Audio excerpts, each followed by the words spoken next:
What happens when a young boy decides he's had enough of being treated unfairly? When Jamal, a quiet 12-year-old, stands up to his teacher's subtle racism, the classroom is forever changed. His powerful words not only challenge authority but inspire a shift in everyone who hears them. This is the story of how one boy's courage sparked a lesson far greater than any lesson plan could teach. The classroom was like any other at Jefferson Middle School, walls lined with colorful posters and the hum of students preparing for the lesson. Mr. Thompson, the history teacher, stood at the front, his voice booming as he addressed the class. But beneath the confident exterior, there was a subtle air of prejudice in his words. It wasn't always obvious. Sometimes it came in the form of a sharp comment here or a dismissive gesture there. But it always seemed to land on the black students in the class. He'd often question their answers more harshly, give them fewer chances to speak, or dismiss their contributions as less important. Over time, the students had noticed it, but most were too afraid to say anything. No one dared to challenge him. Among those students was Jamal, a quiet but brilliant 12-year-old. He loved learning, his mind always racing with ideas, but his shy nature made him retreat into the background. Jamal had always been the target of Mr. Thompson's offhand remarks, nothing too obvious but just enough to sting. He'd sit in the back, doing his best to stay out of the spotlight, as his classmates moved on, unaware of how the teacher's bias quietly ate away at his confidence. Jamal never confronted Mr. Thompson before, but today, something was different. Today, he felt a shift inside himself, a quiet determination that he couldn't ignore. It was a typical Wednesday afternoon, and the class was deep into a discussion about the civil rights movement. Mr. Thompson called on Jamal to answer a question, his voice dripping with an almost condescending tone. Jamal, who had been quietly taking notes, looked up with a flicker of hope. This was his chance to speak, to share what he had learned. He stood up, his voice soft but clear, explaining the importance of Martin Luther King Jr.'s philosophy of nonviolent resistance. But Mr. Thompson didn't seem impressed. "Is that really the best you can do, Jamal?" he asked, shaking his head. "I thought you'd have more to say about this. You're black after all. This should be more personal for you." The class fell silent, the words hanging in the air like an accusation. Jamal's cheeks flushed, with a mixture of anger and embarrassment. His classmates shifted uncomfortably, but no one said a word. Jamal sat back down, his hands trembling as he tried to compose himself. This wasn't the first time Mr. Thompson had made him feel small, but something in the teacher's comment cut deeper than usual. The idea that his black identity was the only reason he should care about the topic, as if his thoughts weren't valid unless they were tied to race, it was too much. He couldn't take it anymore.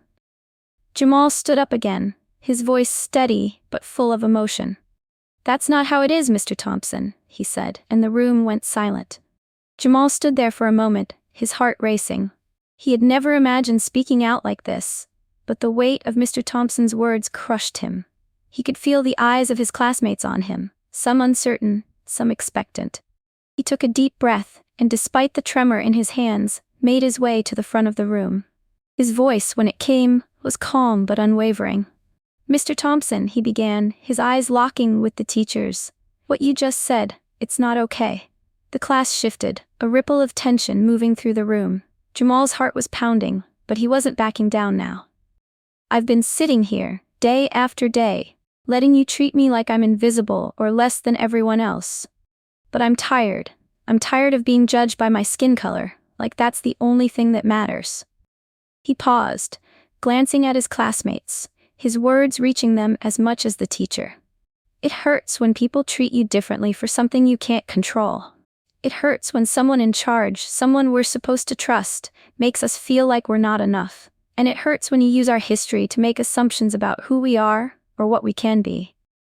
Jamal took another breath, his voice firm but filled with emotion.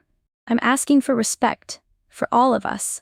We deserve to be treated with kindness, not like we're somehow lesser. I'm asking for change." His words hung in the air, powerful and full of truth. For a moment, Mr. Thompson stood there, stunned. The class was eerily quiet, the only sound coming from the soft shuffle of papers as the students shifted in their seats. He looked at Jamal, his face hardening, and then quickly turned away, trying to mask the discomfort with a forced chuckle. "Jamal, come on now. I didn't mean anything by it.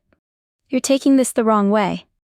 He waved a hand dismissively, as though the weight of Jamal's words could be brushed off with a simple gesture. "I'm just trying to get you all to think critically about history. You're reading too much into it." His voice was sharp now, defensive, as if he were trying to convince himself as much as the class. But the students weren't buying it. Jamal's words had hit too close to home. One by one, eyes turned toward their teacher, then back to Jamal. The uncomfortable silence thickened, and the tension in the room was palpable. A few students exchanged glances, some avoiding eye contact, others on the verge of tears. Thompson's gaze flickered around the room, the unease in his posture betraying his earlier bravado. The emotional weight of the moment was beginning to sink in. Jamal's words, simple but powerful, echoed in the stillness, leaving the teacher with no easy escape. The class was waiting for him to understand, for him to own up to the harm he had caused. But in that moment, Mr. Thompson seemed lost, unsure of how to respond. The silence in the room was deafening, and as Jamal's words lingered, the weight of the moment began to settle on the class. Some students were visibly moved, their faces red as they wiped away tears. Emily, sitting in the front row, clasped her hands to her mouth, her eyes wide with disbelief. She had never seen someone stand up like that before, and her own shame for not speaking out sooner washed over her. Nearby, Marcus, who had always kept to himself, lowered his head in embarrassment, realizing how he'd allowed the teacher's comments to go unchecked in the past. Others, like Sarah and Leo, looked at Jamal with newfound admiration, feeling a rush of respect for his bravery.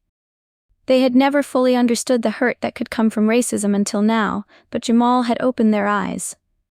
The way he spoke, so calmly, so confidently, left them questioning everything they had accepted without challenge.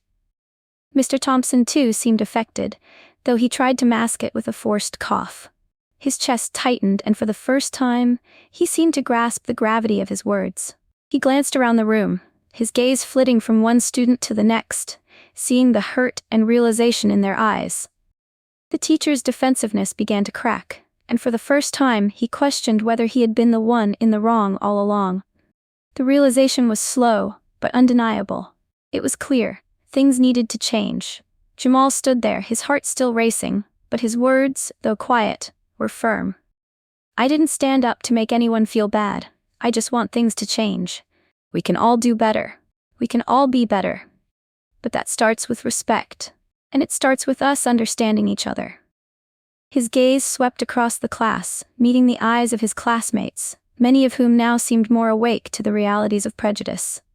"I hope we can all listen more, learn more, and treat each other better, because that's the only way this can get better." The room was still as Jamal spoke, every student hanging on to his words. The teacher, after what seemed like an eternity of silence, let out a slow breath. Mr. Thompson finally looked at Jamal, his expression less defensive, more reflective. "Jamal," he began, his voice softer than before. "I'm sorry. I didn't realize the harm I was causing. I should have known better. I was wrong, and I'll do better, I promise." The class held their breath as the teacher's apology settled into the room. For the first time, it felt real, like a genuine acknowledgement of the hurt he had caused. There was a quiet shift in the air, a sense of understanding and empathy that hadn't been there before. Jamal, despite his youth, had shown courage and leadership in the face of adversity, sparking a change in his classroom that would last far beyond that moment. In the weeks that followed, the atmosphere in Mr. Thompson's classroom was noticeably different. There was a renewed sense of respect between students and the teacher, and an openness to addressing uncomfortable truths. Jamal's courage had sparked a shift, not just in the teacher, but in everyone who had witnessed that moment. Mr. Thompson took extra care to ensure that every student, regardless of their background, felt heard and valued. He made a conscious effort to examine his own biases and work to foster a more inclusive environment for all his students. The class, too, seemed to carry the lesson with them. They became more mindful of the words they used, more aware of the power of their actions, and more willing to stand up for what was right. Jamal's bravery had opened their eyes to the subtle ways racism and discrimination could seep into everyday life, and they were determined not to let it slide unnoticed anymore.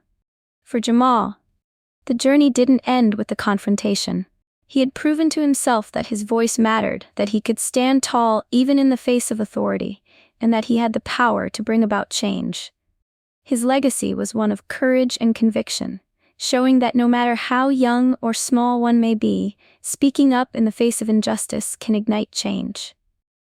The hope he planted in that classroom continued to grow, inspiring others to do the same.